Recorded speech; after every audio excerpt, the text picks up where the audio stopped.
Nagaan Waaqayyo Abbaa kan Ilma Isaa kan Hafuura Qulqulluu hunduma keessaniif haa ta'u. Jaallatamoo obboloota koo hafuuraa toora tajaajilaa intarneetaa waldaa Yesuus hundaa danda'aa keessatti kan argamtan hundumti keessan nagaan Waaqayyo hunduma keessaniif haa baay'atuun isiniin jedha.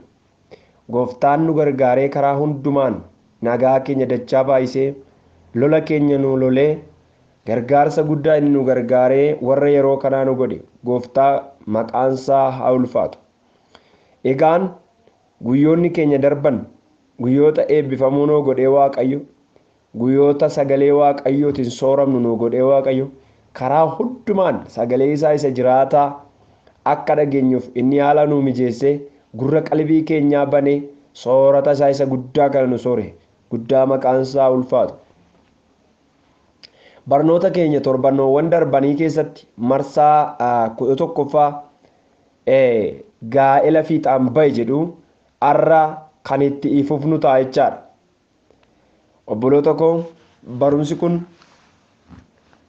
Hafuurri Waaqayyoo kallattii garaa garaarra goree gola namootaa keessatti waa baay'ee waan namni beekumsaan jaarsummaadhaan bira gahee diiguu ijaaruus hin dandeenye Hafuurri Waaqayyoo karaa barumsa kana gola namootaa baay'ee seenee kaan diigaa kaan immoo waan diigamuu mala namoota gidduudhaa diigee waan ijaaramuu mala gaa'ela gidduutti ijaaru argineerra.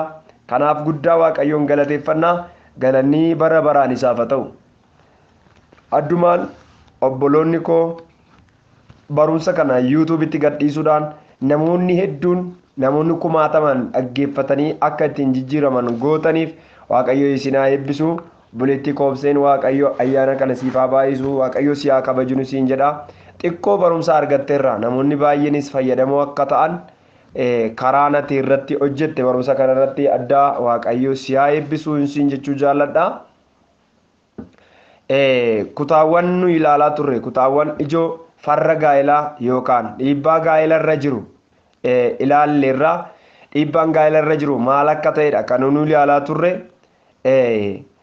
Yeroo ammaa kana addunyaa har'a keessa jiraannu kana keessatti gaa'elarra dhiibbaan akkamii akka jiru ilaalleerra.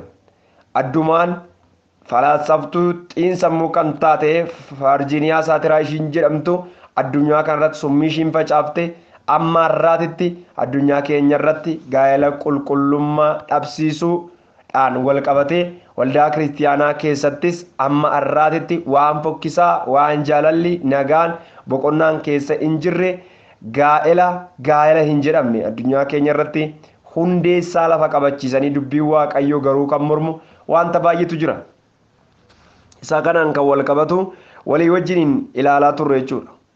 Kanaaf gaa'elli gosa garaa garaa akka jiru gaa'ela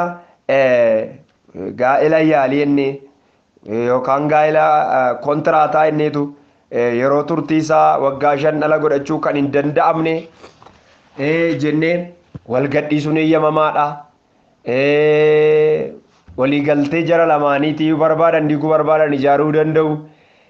Kanaaf gaa'ela akkasiitu addunyaa kanarra jira jenne gaa'elli dhaabbataan immoo maal akka ta'e yookaan gaa'elli inni macaafni qulqulluun jedhu immoo maal akka ta'e xiqqoo tokko ergan tuqee booddee yeroo ammaa kana addatti dhiibbaan gaa'elarra jiru daballee maal akka ta'e walii wajjin kan ilaallu ta'a. Haa ta'u malee Waaqayyo dubbii kana akka nuuf ibsuuf jireenya keenyaaf akka iftuu biiftuu akka jireenya keenya irratti ifu barumsi kun Waaqayyoon hin kadhanna. Waaqarratti maqaan kee Waaqayyo, lafarratti maqaan kee isa jiraataa Waaqayyo isa bara baraa kan ta'e Gooftaa bantii Waaqaa guddifnee baay'ifnee si galateeffannaa. Maqaa Gooftaa Yesuus Kiristoosiin galannii fi ulfinni guutuun bara baraan siif haa ta'u. Ati nu gargaartee ayyaana nu baay'iftee karaa hundumaan gargaarsa abbummaa kee waan nu wajjin ta'eef maqaa Gooftaa Yesuus Kiristoosiin ulfinnii fi galanni bara baraan siif haa ta'u. Ati abbaa keenya isa gaariidha. Ati Waaqayyo keenya isa guddaadha. Ati Waaqayyo keenya isa qulqulluudha. Abbaa bara baraati. Hallelujah. Angafa naga'aati ati Yesuus Kiristoos olicha Waaqayyo maqaa Yesuus Kiristoosiin sin galateeffadha. waa'ee yeroo kana waa'ee guyyaa kana waa'ee yaa Waaqayyo gooftaa dubbii keessa jiraataa kanaatiif galanni siif mala maqaa Yesuusii galanni ulfinni bara baraan siif haa ta'u.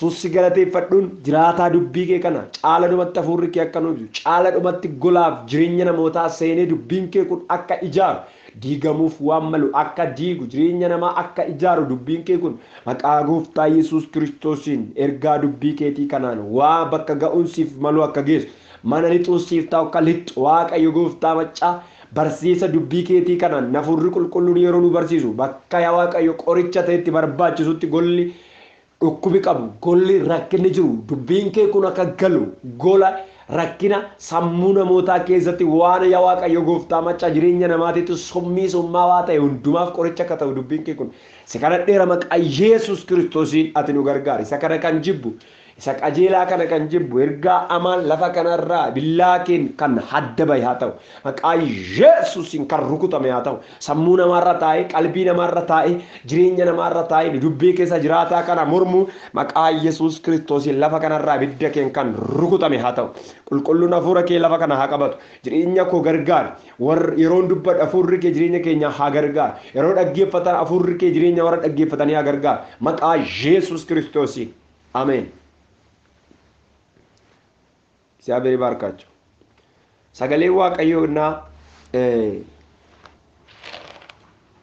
ኩታ dubbii waaqayyo waa'ee gaa'ilaaf haasa'u uumama boqonnaa 2 lakkoofsa 18 akkasuma qorontoos duraa boqonnaa 7 lakkoofsa 1 jalqabnee yoo dubbifne gaa'illi maal akka ta'e bal'inaan kan argannudha jechuudha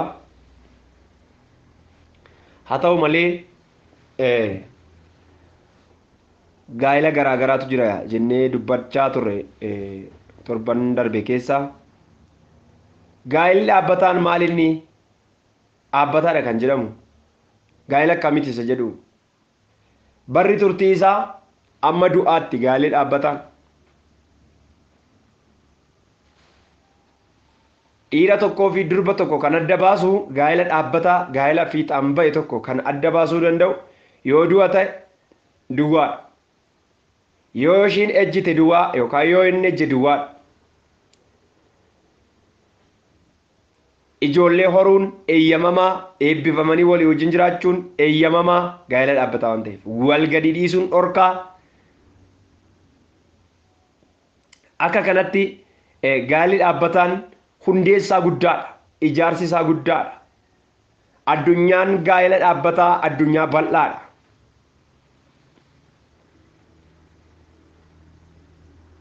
akka saatiraan Virgiiniyaa saatiraan akka kanatti warra garee ishii wajjiniin gaa'ila irratti dhiibbaa guddaa geggeessitee gaa'ila mancaastee lafa keesse kan otoo hin taane macaafni qulqulluun gaa'illi hamma du'aatti nuun jedha hamma du'aatti nuun jedha gaa'ilaaf ulfina guddaa kenna macaafni qulqulluun gaa'ilaaf iddoo guddaa kenna macaafni qulqulluun gaa'ila kabajamaa gaa'ila ulfina qabeessa kana akka dhaloonni salphisanii akka salphaatti ilaalan kan godhe maalinni maaliif gaa'illi irra ulfina dhabe gaa'ila akka salphaatti gaa'ila akka taphaatti akka ilaalan maaltu godhe gaa'ila kabajamaa gaa'ila guddaa gaa'ila waaqayyo gooftaan maccaa ulfina guddaadhaan dhaabe kana dhaloonni kun maaliif akka salphaatti akka ilaaluuf ta'e maaltu akka salphaatti akka ilaalu godhe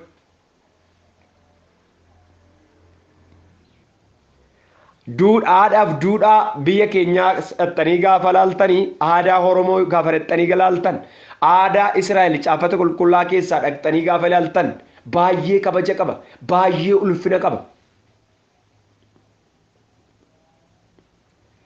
arra keessa dhaxxanii gaafa laaltan garuu aadaa macaafa qulqulluuttis yoo deebiftan kan macaafa qulqulluutinis fira walii miti gaa'illi narraa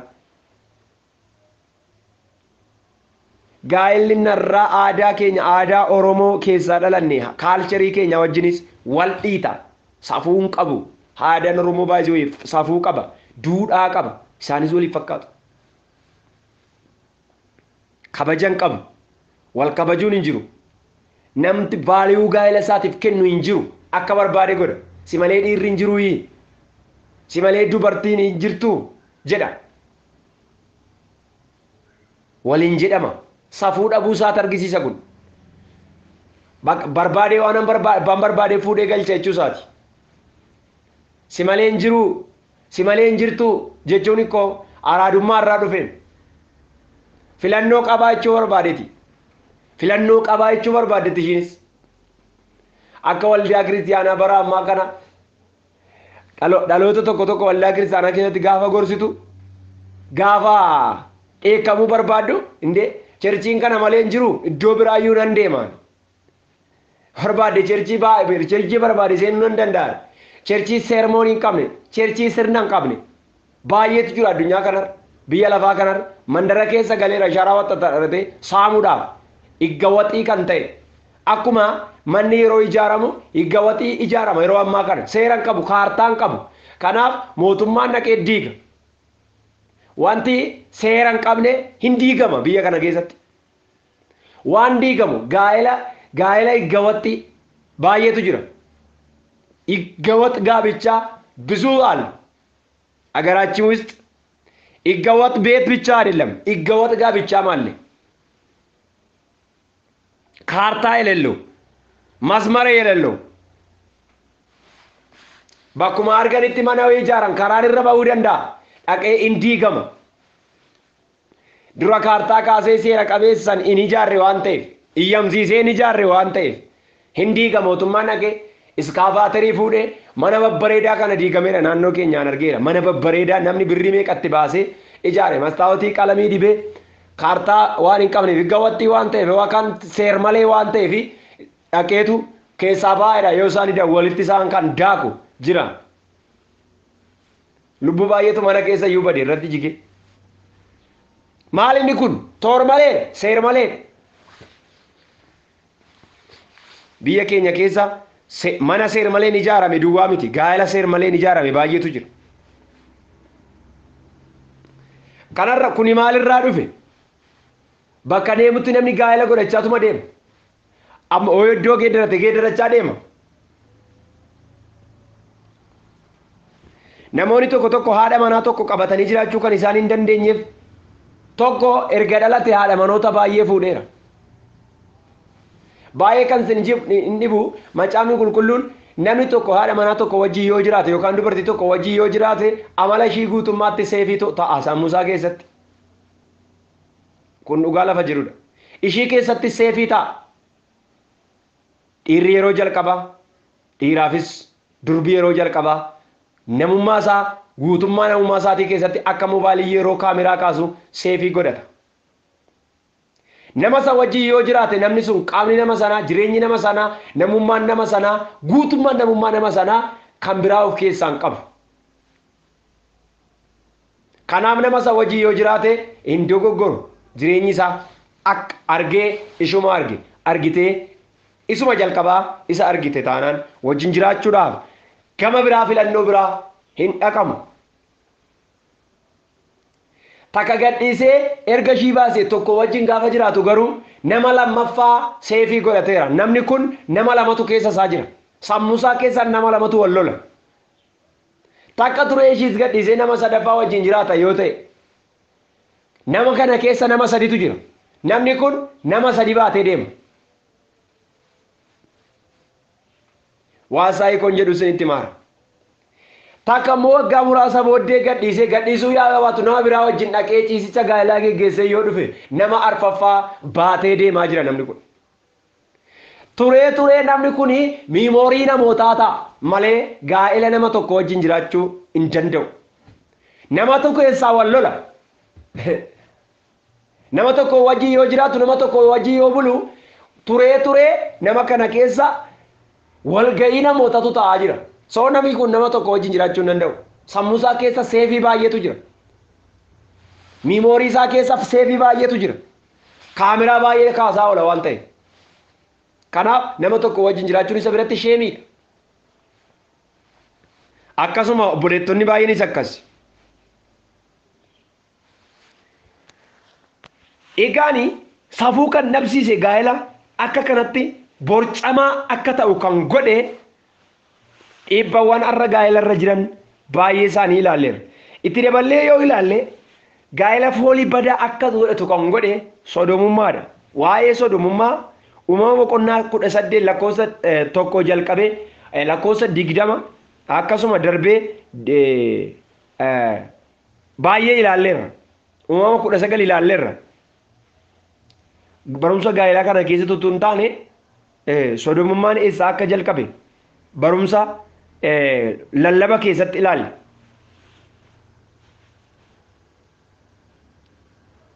Namoota mandaraalloo tokkotu gadi ba'ee Sodom keessatti gadhaahummaa jalqabe. Achi jalqabe. Roomee boqonnaa 1 lakkoofsa 26 dhaqe. Sodomummaan gaa'ela irratti dhiibbaan inni qabu maali? Sodomummaan suusiidha. Sodomummaan yeroo jalqabaatiif kan mul'ate biyya Sodom Gomoraa magaalaa keessatti dachaa Yordaanos keessatti kan argamtu keessatti karaa uumama isaaniif kenname dhiisanii namoonni karaa uumamaan isaaniif hin kennaminiin wal bira ga'uu jalqaban. Wal gadheessuu jechuutti kama kun. Karaa uumamaan isaaniif kenname dhiisanii karaa kamiyyuu wal quunnamtii saalaa raawwachuun sodomummaa jedhama. Sodomummaa jedhama. Sodomummaan karaa ittiin Waaqayyo uumaan ganama qaama namaa kanaaf kaa'e dhiifamee kallattii biraarra saal quunnamtii gaafa godhamu inni kun maqaan isaa sodomummaa jedhama. Gaa'ela dhiibbaa kaayyoon sodomummaa inni guddaan gaa'ela Waaqayyo dhala namaatiif kan kenne tokko oranii akka baay'ataniif ture. Addunyaa guddaadha gaa'elli. Sodomummaan garuu kaayyoon sodomummaa inni guddaan karaa uumamaan alaa waan ta'eef sanyiin hin jiru. Homosekshuwaalii wajjin wal fakkaata kun quunnamtii saal tokkee wajjin wal fakkaata. Kun gaa'ela qulqullaa'aa Waaqayyo dhaabe irratti har'a dhiibbaa guddaa uume qaroomina fakkaatetu dhiibbaa guddaa geessisaa jira. Cubbuu baay'ee mirga arganneerra jedhanii taappeella laxafatanii akka ba'an dubbannee ture yeroo darbe.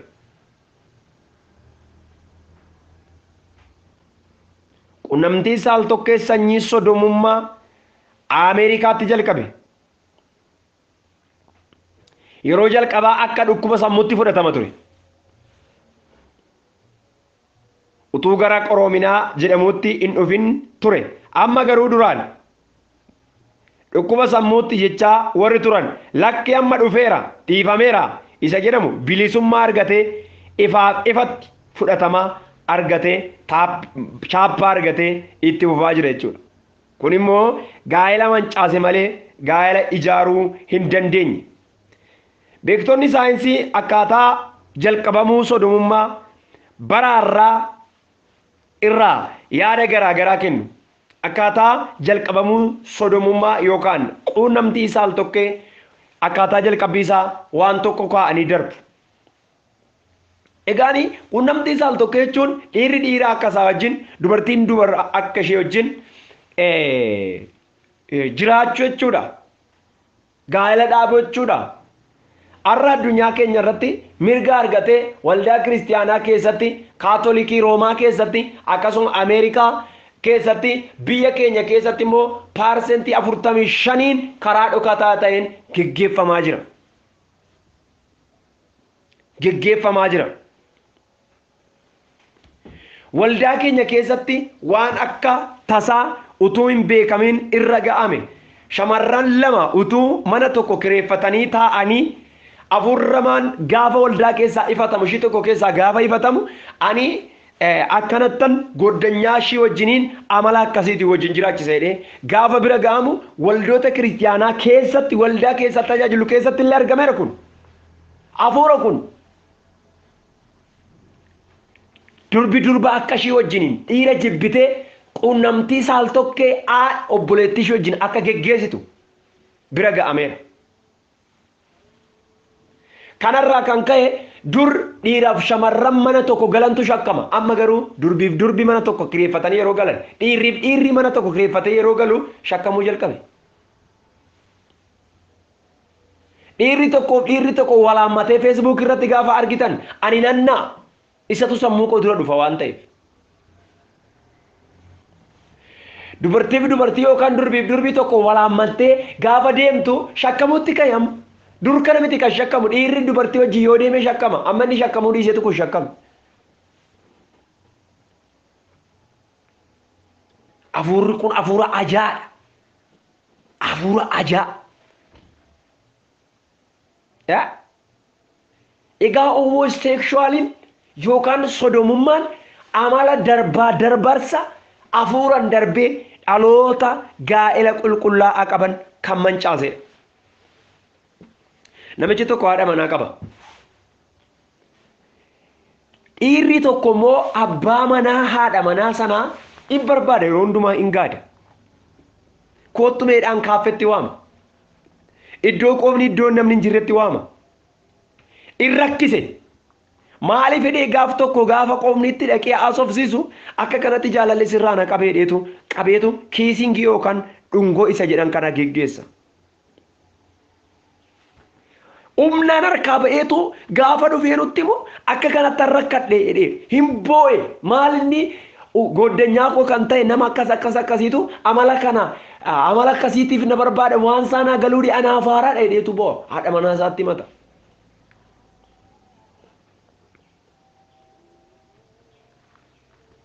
wajjin ciisuu barbaada dhiira akkasaa wajjin hafuurri kun laftin hin ga'in hin jiru jara keenya laftin hin ga'uun hin jiru faca'eera kanarraan kan ka'e haadha manaasaa jibbe sun haadha manaasaa dura ka wajjin jiraatu jibbe ijaan argaa ishee jibbe dubartoonni waan akkasii jalqabanis abbaa manaasaa ni jibbu hin jibbisiisa karaa qajeelaa jibbisiisa karaa waaqayyo kaayee jibbisiisa isaan kun farra gaa'ilaati isaan kun dhiibbaa gaa'ilarra ga'edha isa kanaafi sodomummaa yookaan quunnamtiin saal tokkee kun dhiibbaa naannoo fi hawaasummaa kan akka dirqisiifamuu namatti bitaacha'u jireenya sirrii wal quunnamtii saalaa fakkaatuun wajjin shaakaluu akka ijootti kaa'u namoonni baay'een dhiibbaa naannoo fi hawaasummaa kan akka dirqisiifamuu kun maal jechuudha dirqisiifamuu dirqiitti yookaan dirqamatti humnaan inni gara biraa immoo namoonni quunnamtiin saalaa inni caaffanni lafa kaa'e yookaan namni kan walii wajjin jiraatu itti bitaacha'u fedha mataasaa ba'u achirraa dhufee kan geggeeffamedha jechuudha. Maatii keessatti illee haala rakkisaadhaan guddachuun baay'ee ulfaataadha. Dhiibbaa aadaa araada adda addaa karaa kallattii garaagaraatiin namoonni biyya garaagaraati biyyoota garaagaraati amala garaagaraa kana fuudhanii hawaasa keessa gaafa galan ijoollee muraasa ijoollee xixiqqoo gaafa barsiisan ijoolleen amma karaan beekamneen cubbuu kanatti guddatu.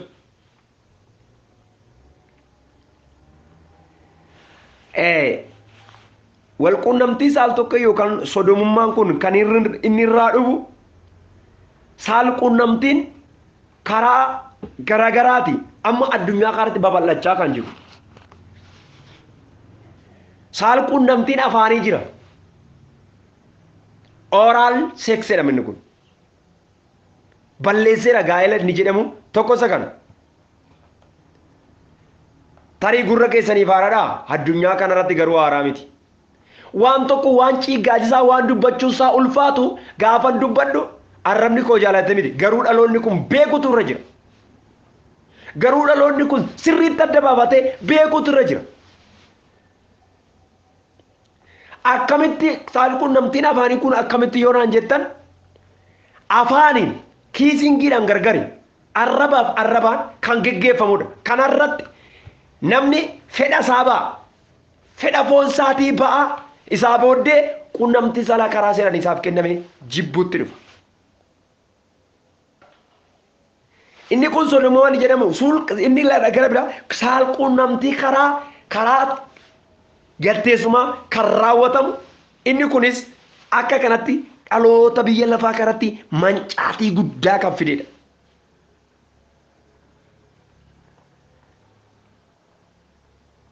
Walquunnamtii saalaa kanneen akka suusidha bara wanti kun hafuura hamaa waan ta'eef waan bareedan hojjisiisu. Fincaan illee fincaanuma isaa namni fincaa'u hafuurri hamaan suusii gadhee waan itti fideef jechuudha. Fincaa waliillee kan obaasu addunyaa kanarratti akka kanatti kan manca'e waan baay'ee jira jechuudha. Dhangala'aa qaama keessa dhangalu kan waan xuraadha jechuudha. Dubbachuu isaa kan namatti ulfaatu addunyaa kanarratti wanti baay'een dhangala'ee gaa'ela dhugaa mancaasee jira jechuudha. Sodomummaan araara kan hin qabnedha. Wantoonni nama dubbadhe kun waaqayyo duratti araara kan hin qabne ibiddaa fi dhagaa boba'u waaqarraa kan harcaasisedha jechuudha. Ibiddaa fi dhagaa boba'u harcaasise sodomummaan salphaa miti. Toora kennameef toora qabameefin dhiisanii jiraachuun kan jalqaban sodomummaa yookaan quunnamtiin saaltokkee dhagaa boba'u waaqarraa kan harcaasise karaa waaqayyo uumaan isaaniif kenname dhiisanii karaa hajaa karaa sirrii hin taaneen shaakala garaagaraa keessa galudha. Sodomummaa irraa eeguudhaan jireenya gaa'elaa toora nuuf kenname keessatti jiraachuun baay'ee barbaachisaadha. Kanaaf of eeggachuun baay'ee barbaachisaadha. Warri abbaa manaa qabdan abbaa manaa keessan miidiyaa garaagaraa fi kallattii garaagaraatiin waan irraa calaqqisu hundumaa gorsaa jireenya isaa dubbii waaqayyoo keessatti eeguun baay'ee barbaachisaadha. Dhiibbaa gaa'ela irraa kan ka'e tokko poornoogiraafiidha. Poornoogiraafiin maalinni? Poornoogiraafiiwwan garaagaraa ilaaluun yookaan hordofuun baay'ee sammuu dhalootaa mancaasee jira. Innis homosekshuwaalii yookaan sodomummaatti aanee sadarkaa guddaa gaa'ela irratti dhiibbaa jabaa kan geggeessu keessaa tokko poornoogiraafii ilaaluu yookaan hordofuudha. Kunis walquunnamtii tooraan kenname dhiisanii fedha ofii karaa kana raawwachuu jechuudha. Kuni hawwii yaada garaa ofiitiin walquunnamtii saalaa raawwatanii quufuudhaan gaa'ela ofiif iddoo dhabuu keessaa iddoo guddaa kan qabudha. Poornoogiraafii jechuun fedha ofii karaa saalquunnamtii utuu hin taane karaa fedha gara biraa ilaaluudhaan ba'uu jechuudha. Fedha ofii ba'uu jechuun fakkeenyaaf namni tokko saalquunnamtii haadha manaasaa wajjin kan godhu bira gahuu dhiisee garuu poornoogiraafii qullaa kallattii garaagaraarra geggeessuudhaan taa'ee mana isaatti ilaaluudhaan yookaan fedha ofii isaatii miira ofii isaatii kaasee fedha ofii isaatii ba'ee quunnamtii saalaa fedha haadha manaasaa wajjin dhabuu jechuudha. Kuni poornoogiraafii jedhama. Kuni hawwii yaada garaa ofiitiin walquunnamtii saalaa raawwatanii quufu. Yesuus waa'ee kana akkas jedhe hamaa ta'uu isaarraa kan ka'e akkana jedheetis inni ejjiin jedhamee akka himame dhaggeessanitti ture. Ani garuu isinitti hima namni ija hawwaatiin dubartii ilaale garaa isaatti ejjeera. Maatewos 5:27. Ejjuu jechuun inni Yesuus Kiristoos jedhe dhaloonni dhufaa jiru maal akka hordofu waan beekuuf ejja jechuun namni tokko yaada garaa isaatiin manca'ee yaaduma garaa isaa keessatti fedha isaa kan bahu yoo ta'e waa tokko ilaalee ija hawwaatiin waan sanarratti yaada isaa kuffisee irratti dippendi godhee yoo ittiin kufe ejjeera namni sun kufeera dubartii bira utuu hin gahin jedhe. Kun kan inni argisiisu namni tokko yaada isaatiin fedha ejjaatiin guutamee yeroo fiilmiiwwan ejjaaf nama kakaasan ilaalu ejjaa waan jiruuf fedha isaa ba'achaa waan jiruuf gaa'ela isaatiif fedhii isaa du'aa ta'etu argama jechuudha. Kanaaf dhiibbaa jabaa har'a gaa'ela irra jiru poornoogiraafiin hordofuudha. Yeroo kana fedhii ofii baafachuun cubbuu amma dhiiraa wajjin ciisuu yookaan dubartii wajjin ciisuun amma sana caalatti poornoogiraafii hojjechuu wayyaa ilaaluu wayyaa hordofuu wayyaa kanatirra gammachuu namaa deebisaa jedhanii lafa kaa'aniiru. Kuni garuu gaa'ela diige yaada ofii hamaa gaa'ela diiguu waan ta'eef amansiisaa godhanii lafa kaa'uun har'a addunyaa kana gaa'ela kan diigu qabxii ijoo tuqaa ijoo ta'ee argame. Kanaaf poornoogiraafii ilaaluu jechuun rakkoowwan hedduu gaa'ela irratti ka'uudhaan humna gaa'elaa dadhabsiisetu argama. Dhiibbaan gaa'elaa har'a jiru amala sodomummaa fi qunnamtii saaltokkee amma kana ilaalle karaa mootummaa yookaan haala bulchiinsa yeroo ammaa maaltu jira gaa'elaaf? Paarlaamaa Macaafa Qulqulluutti innis ilaala. Tokko haala bulchiinsi yeroo ammaa waan tokkodha. Kun cubbuu mirga mootota biraa argatee keeyyataan katabamee jiru iddoo guddaa kan qabu ta'ee addunyaa keenya irratti chaalenjii guddaa kan uume. Akka biyya keenyatti yeroo ilaallu waajjiroonni mootummaa har'a guyyaadhaa gara guyyaatti kan inni irratti qoramaa oolu waa'ee haadha manaa fi waa'ee abbaa manaa akka ta'e ragaan jiru yookaan daataan guyyaadhaa gara guyyaatti funaanamu ni mul'isa. Seerri biyya keenyaa haati manaa fi abbaa manaa qabeenya isaanii gargar qooddatanii gargar ba'uu akka danda'an mirkaneessa. Hangasti muraa godhe hin danda'amu. Waliin galta yoo ta'e har'a wal fuutanii bor wal diiguu hin dandeessu. Mirga kenna. Wal gargar ba'uu hin dandeessu jedheetu mirga kenna. Dhaloonni kun caaffata qulqullaa'an waan mirga hin kennineef seera biraa mirga argateera. Yoo xiqquma antinaa ta'e gargar ba'uu koo hin dandeenya seeraan gargar baana edu baay'ee kan sin ajaa'ibu ani namoonni tokko tokko akkas jedhu gaa'ela guyyaadhaa gara guyyaatti araarsaa oolla. Isa tokkotu gaa'ela araarfachuudhaaf dhufe walii wajjiniin gaa'ela jiraachuu dadhabneerra. Kanaafiyyuu gargar baana jedheetu iyyata isaa dhiyeeffata. Maaliif jennee gaafa gaafannu tokko mi'a gargar qabna. Nuyi mi'a gargar qabna. Akkamitti? Tokko mi'a tokko yoo bite tokko immoo mi'a tokko bitaa gaafa gargar baanu hundumti keenya mi'a keenya beenna gargar fudhannee gargar ba'uu dandeenya. Fakkeenyaaf dheedhee waan baay'ee kaase namni sun maaliif? Why? What is the reason? Jettee gaafa gaafattu immoo ciisichi gaa'elaa keenyaa gargari. Ani iddoo biraan ciisaa isheen iddoo biraa ciisti. Kanaaf gargar baaneerra. Mi'i keenyas akkasuma gargar ba'ee jira. Mana tokkotti galla malee diigganneerra gargar. Warri jedhan jiru. Egaa guyyaa guyyaatti waan baay'een nuquun namaa oola. Egaa akka macaafa qulqulluutti maal gargar hirachuu qabu? Ija macaafa qulqulluutiin gaafa laallu koo saayinii miti, teessoo miti, algaa miti, biifee miti yookaan televezyiinii miti kan isaan gargar fudhachuu qaban mana gargar kutachuu miti. Caaffanni qulqullaa'an isas bakka tokkotti argatan yoo ta'an foon isaaniitu tokkodha. Utuu dhugaan galee fi foon ofii gargar ciratu hin danda'amu malee soo gaa'ela hiikuun hin danda'amu jechuudha karaa tokko. Foon isaanii tokkodha malee foon isaanii tokko. Walitti kenname foon isaanii kan walitti qaban foon isaanii kana namummaa isaanii kana walitti qabu. Isa gargar fudhachuu hin danda'u gargar diigachuu hin danda'u foon isaanii kana hin danda'an soo hin danda'amu jechuudha gaa'ela hiikuun. Akka salphaatti bulchiinsi biyya keenyaa mirkaneessee fi kanaaf manni seeraa harki caalaan parsantaayiliin 100 keessaa 90 kissiin jiru dooseen jiru gaa'ela waliikaa jirudha.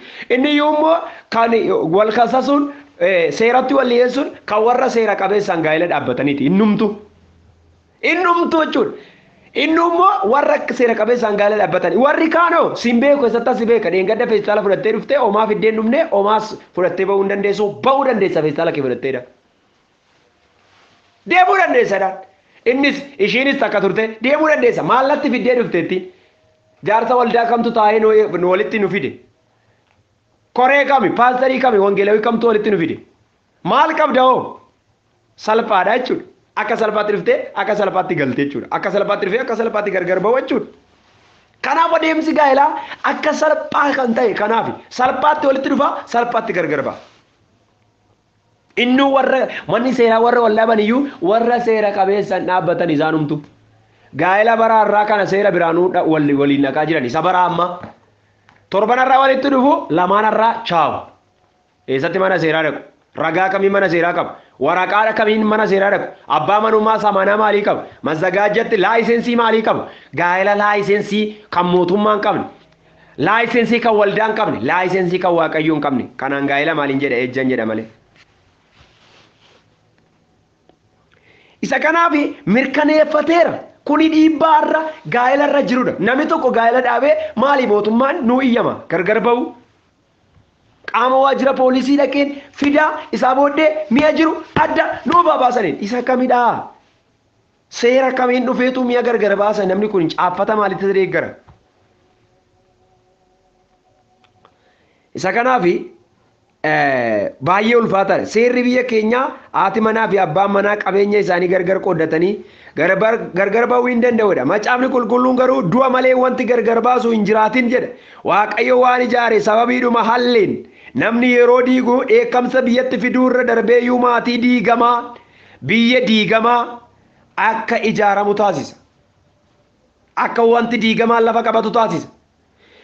Biyyi tokko maatii irraa jalqabdi. Kanaaf maatii yeroo diigamu achumaan biyyi tokko diigamaa jiraachuu isaatti in hubatama. Yesuus akkana jedhe waan waaqayyo walitti qabsiise namni gargar hin baasin. Maatiyoos 19 dhaqaa dubbisa. Lakkoofsa 6 baasaa. Kanaafu gaa'ela diiguun gaa'ee eenyuyyuu miti. Kutaa kana irraa barachuu dandeenya. Eenyuyyuu gaa'ela diiguu hin danda'u. Seerri abbaan haati obboleessa durbii michuun eenyuyyuu gaa'ela diiguudhaa hin qabu. An gaa'ela namaa gidduu dubbachuu baay'een safeeffadha.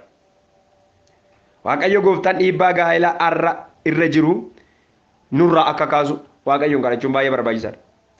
Farra gaa'elaa kan jedhaman kana duwwaa miti. Farri gaa'elaa dhiibbawwan gaa'elaa irra jiran kana karaa biraa farra gaa'elaa jenneetu kan nuyi waamne farra kan jedhamu diina wanta jiruu sanaatii jechuudha. Diina waan jiru tokko balleessu. Balleessuu kan danda'u fakkeenyaaf farri cubbuu qulqullummaadha. Kanaaf kana immoo farri waan qajeelaa waan jal'aa waan ta'eef ilaaluun baay'ee barbaachisaa jechuudha. Egaa inni farri gaa'elaa inni tokko ejja ilaalleerra. Ejji farra gaa'elaa waan ta'eef du'a namatti harkisa yookaan du'a namatti fida. Du'a namatti fida. Gaa'elli tokko tokko ejjaan guutuudha. Ejjaan guutuudha. Ejjaa haadha manaa isaa wajjin jiraachuu barbaada. Inni kun du'a. Leewwota boqonnaa 20 lakkoofsa 10. Ejji haadha manaa ofii yookaan abbaa manaa ofii dhiisanii kan biraa wajjin ciisuu akka ta'e. Inni lammaffaa farri gaa'elaa haadha manaa tokko ol fuudhuudha. Farra kun haadha manaa tokko ol fuudhu keessa deebii 17 dhaqaa dubbisa. Kun immoo yaada namaa bittimsa. Bittimsuu bira darbeeyyuu boqonnaa nama dhoowwata. Akka kakuu aaraatti garuu namni kamiyyuu haadha manaa tokko qofa akka qabaatu jala muramee ibsameera. Fuula waaqayyoo duratti namoota lamatu tokko ta'ee jiraata malee namni sadii tokko ta'ee afur tokko ta'ee kan jiraatu hin jiru. Caafata qulqullaa keessa akka ija gaa'elaatiin namni tokkoof tokko durbi tokkoof dhiirri tokko ida'uu laman jedhu ida'uu tokkooti kaalkuleetii waaqayyoo keessa kanaan ala tokko lama ida'uu tokko yookaan sadii ida'uu sadii tokko hin jedhu. Namni tokko akka waan waaqayyo saba walitti naaf qabe ittiin jedheetti namoota hedduu walitti qabee ittiin rakkata. Ittiin rakkata. Namoota hedduu wajjin kan jiraatu otoo jiraatu argitu. Namoota hedduu wajjin yeroo jiraatu ni mul'ata. Dhiirri tokko tokko akkas godha. Waan tokko dhugaa isinii beefixa. Barumsa gaa'elaa kana utuu isin barsiisu karaa toora nama isin barsiisu kana utuu isin barsiisaa jiruuti.